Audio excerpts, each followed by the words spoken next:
नमस्कार दोस्तों, मैं ओम शरण ओम कोचिंग सेंटर में आपका स्वागत करता हूं।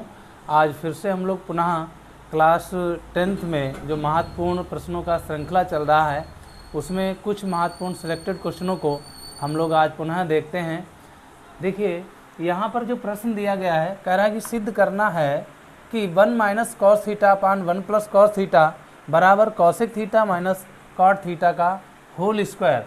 ऐसे प्रश्नों में क्या होता है, अगर मैं लेफ्ट साइड लेता हूं तो राइट हैंड साइड लाना पड़ता है और राइट हैंड साइड लेता हूं तो लेफ्ट हैंड साइड लाना पड़ता है। तो चलिए देखते हैं हम लोग क्या करते हैं। इस प्रश्न में लेफ्ट हैंड साइड लेते हैं 1 minus cos theta upon 1 plus cos theta.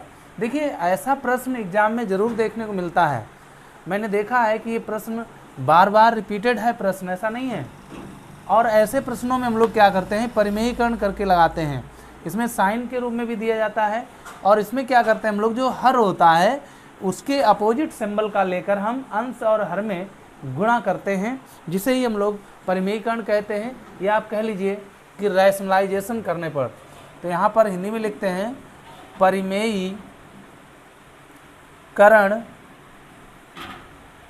करने पर यह आ जाएगा 1 माइनस कॉस थीटा अपान में 1 प्लस कॉस थीटा, और इसका अपोजिट ले लेंगे हम लोग 1 माइनस कॉस थीटा, और ये भी हो जाएगा 1 माइनस कॉस थीटा से अंश और हर में गुणा हमने कर दिया।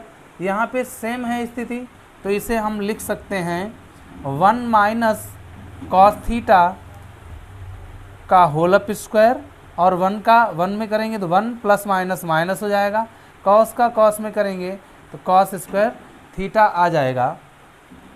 हम लोग जानते हैं कि 1 माइनस कॉस थीटा का होल स्क्वायर अपान, अब देखो 1 माइनस कॉस स्क्वायर थीटा बराबर होता है बेटा साइन स्क्वायर थीटा। ये एक सर्व समीका होती है, चूँकि यहाँ पर हम लोग लिख देंगे cos square theta plus sine square theta बराबर 1, इसलिए यहाँ पर साइन स्क्वायर थीटा बराबर 1 माइनस कॉस स्क्वायर थीटा, यहाँ से हमने इसे लिया है। आगे इसको और आगे बढ़ाते हैं, इसे हम और लिख सकते हैं 1 minus cos theta upon sine theta का होल अप स्क्वायर। यहाँ स्क्वायर था, यहाँ भी स्क्वायर था, तो हमने इसको होल अप स्क्वायर में बदल लिया। अब इसकी नई कंडीशन है कि 1 अपान में इसको भी लिख लेते हैं और कॉस में इसको लिख लेते हैं। तो इसे हम लिख सकते हैं 1 upon sine theta minus cos theta upon sine theta का whole square. 1 upon sine theta बेटा होता है cosec theta minus cos theta upon sine theta होता है कॉट थीटा, और इसका होल अप स्क्वायर। मैं देख रहा हूँ यही मुझे लाना था, जो कि यहाँ पे आ गया, और ये है आपका राइट हैंड साइड।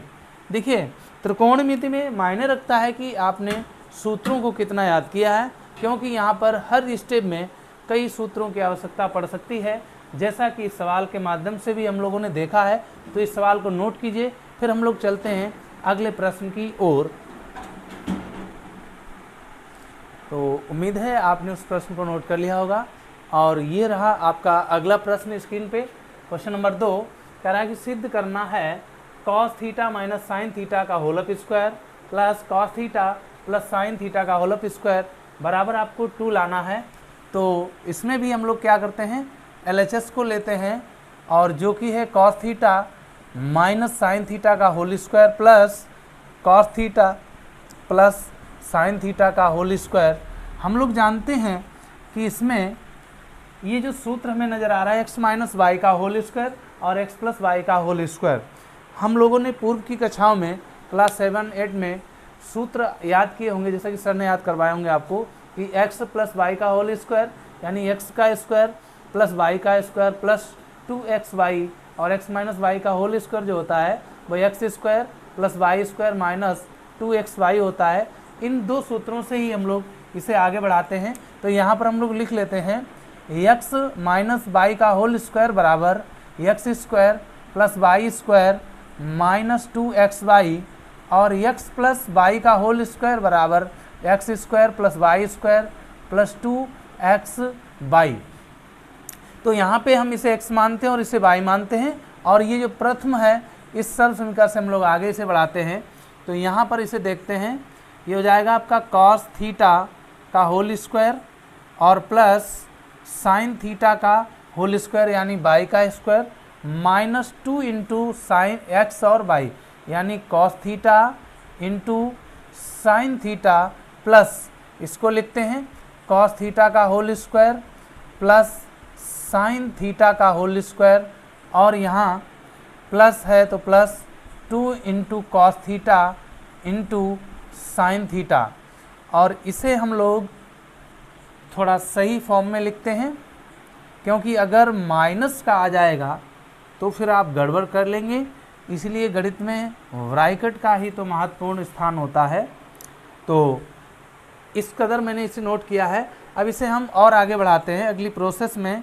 तो ये हो जाएगा आपका cos square theta plus sine square theta minus 2 cos theta sine theta plus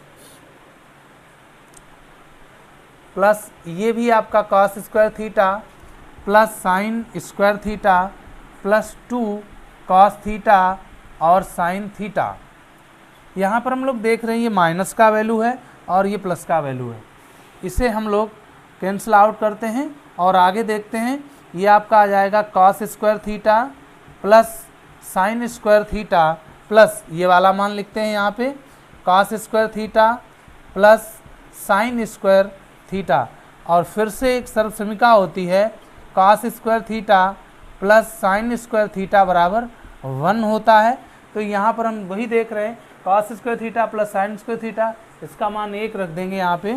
तो ये हो जाएगा आपका 1 प्लस इसका भी 1 बराबर 2, और यही मुझे लाना था जो कि राइट हैंड साइड है।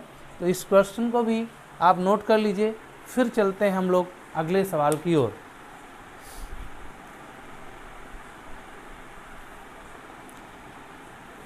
देखिए, सवाल को समझना बहुत ज़रूरी है।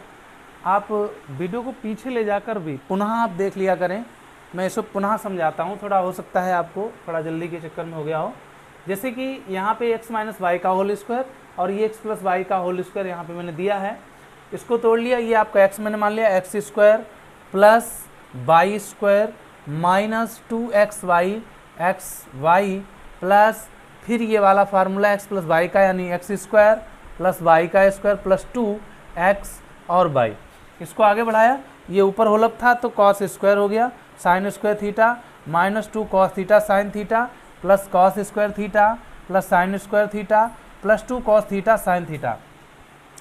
और हम जानते हैं कि अगर प्लस और माइनस की सेम वैल्यूज हैं तो आपकी कैंसिल आउट हो जाती हैं। तो यहाँ मैंने ये माइनस का 2 कॉस थीटा साइन थीटा, ये plus 2 cos theta sine theta cancel out हो गया। यहाँ बचा हुआ है cos square theta plus sine square theta cos square theta plus sine square theta, और ये एक सर्व समीकरण होती है cos square theta plus sine square theta का मान 1 होता है। इसकी जगह पे मैंने 1 मान रख दिया और इसके स्थान पर भी मैंने 1 मान रख दिया। 1 और 1 2 होता है, यही मुझे लाना था। तो नोट कर लीजिए या फिर स्क्रीनशॉट ले लीजिए। फिर हम लोग चलते हैं आगे की ओर। तो चलिए देखते हैं, अगला क्वेश्चन है आपकी स्क्रीन पे। जैसा कि मैंने प्रश्न दिया है, यदि एंगल ए और एंगल बी न्यून कोण हैं जहां कॉस ए बराबर कॉस बी है, तो सिद्ध करना है कि एंगल ए बराबर एंगल बी है। देखिए, ये भी काफ़ी महत्वपूर्ण प्रश्न है और बहुत ही सरल प्रश्न है, ऐसा नहीं कठिन प्रश्न है, बहुत ही अति सुंदर प्रश्न और सरल प्रश्न है, और इसका एक्सप्लेनेशन भी बहुत अच्छा करेंगे हम। तो चलिए देखते हैं कैसे। इसमें जो पहले दिया गया है हम लोग उसको नोट करते हैं। दिया गया है, क्या क्या दिया गया है? हम लोग जानते हैं कि एंगल ए व एंगल बी न्यून कोण है, ये चीज़ मुझे दी गई है।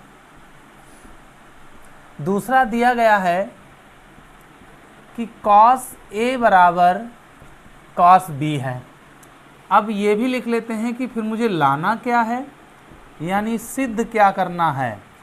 सिद्ध करना है आपको कि एंगल ए बराबर एंगल बी, यानी जितना कोण ए है उतना ही कोण बी है, ये बात मुझे लानी है। हम लोग क्या करते हैं, यहाँ पे एक त्रिभुज ड्रॉ कर लेते हैं, जिस त्रिभुज का नाम हमने ए वी और ये सी है, जो कि 90 डिग्री का त्रिभुज है। ठीक है, यहाँ पर ए और बी कैसे हैं, न्यून कोण हैं, जो कि मैंने यहाँ पर ले लिए हैं। अब हम लोग चलते हैं इसी सवाल का एक्सप्लेनेशन करने की ओर। अच्छा, हम लोग जानते हैं कि जो न्यून कोण होता है वो क्या होता है, एक ऐसी आकृति जो न्यून कोण दर्शाती है, वो आपकी 90 डिग्री का जो कोण होता है उससे कम होता है, वही आपका न्यून कोण कहलाता है। अगर मैं स्पष्ट शब्दों में बात करूं तो ऐसा कोण जो 90 डिग्री से कम होता है न्यून कोण कहलाता है। ये आपका 90 डिग्री है। शेष जो दो कोण बचे हैं आपके 90 से कम हैं, यानी ये न्यून कोण हैं। और हम ये भी जानते हैं कि त्रिभुज के तीनों कोणों का जो योग होता है वो 180 डिग्री होता है। ठीक है, तो चलिए देखते हैं कैसे। अब यहाँ पर लिखते हैं हम लोग कि हम जानते हैं कि त्रिभुज ए सी बी में कॉस ए बराबर एक्चुअली कॉस थीटा बराबर होता क्या है, कॉस थीटा बराबर होता है आधार बटे कर्ण। क्या होता है, आधार बटे कर्ण। और यहाँ पे आधार एंगल ए के लिए जो आधार है वो ए सी है और जो कर्ण है वो ए बी है।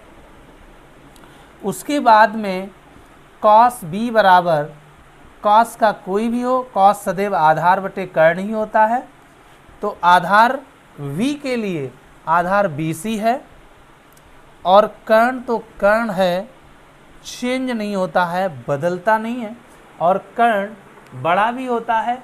पाइथागोरस प्रमेय में हमें पता है कि जो कर्ण का स्क्वायर होता है वो शेष दोनों भुजाओं के वर्गों के योगफल के बराबर होता है। ठीक है, तो चलिए देखते हैं, यहाँ पर हम लोग आगे देखते हैं।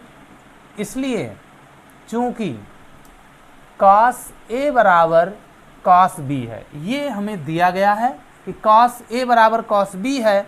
चूंकि cos A का मान यहाँ पर है AC बटे AB बराबर BC, cos B का मान है BC बटे AB। क्या है, BC बटे AB। अच्छा, यहाँ पे बराबर का सिंबल है और AB और AB हर जो है वो समान है, काट दिया मैंने इनको। AC बराबर BC।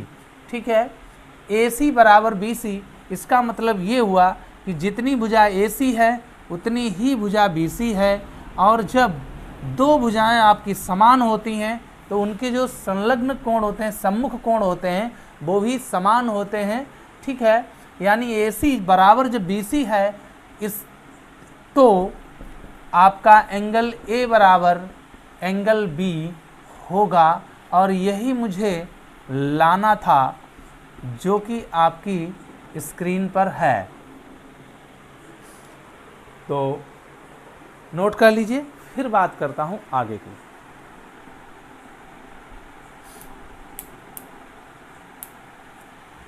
काफ़ी बेहद अच्छा प्रश्न है। इसको आप अगर एक बार में नहीं समझ में आता है तो कई बार इसे आप प्ले करके देखें, श्योर है आपको एकदम विधिवत समझ में आएगा। मैं पुनः इसको एक्सप्लेन करता हूँ अगर आपके पास समय है। जैसा कि यहाँ पे A और B दो न्यून कोण दिए गए हैं, यह आपका समकोण है। ठीक है, तो सिद्ध करना है कि एंगल A बराबर एंगल B है और आपको दिया गया cos A बराबर cos B होता है।